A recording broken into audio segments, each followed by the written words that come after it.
கிறிஸ்துவுக்கு பிரியமானவர்களே, இந்த காலை தியானத்திற்காக ஆண்டு கொடுத்த வசனம் என்னவென்றால், அப்பொழுது கர்த்தருடைய ஆவி அவன் மேல் பலமாய் இறங்கினதினால் அவன் தன் கையில் ஒன்றும் இல்லாதிருந்தும்.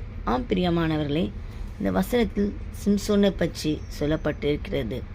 கர்த்தருடைய ஆவி அவன் மேல் எப்படி இறங்கியதா? பலமாக இறங்கினதா.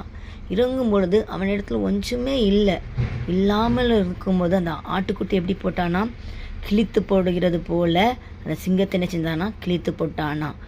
பிரியமானவர்களே, ஆண்டவருடைய ஆவின் நம்ம மேலே இருக்கும் பொழுது நம்மகிட்ட ஒன்று இல்லாட்டாலும் பரவாயில்ல, ஆண்டவர் நமக்கு ஒரு பலத்தை கொடுத்து நம்மளை ஆசீர்வதிக்கிற தேவனாய் இருக்கிறார்.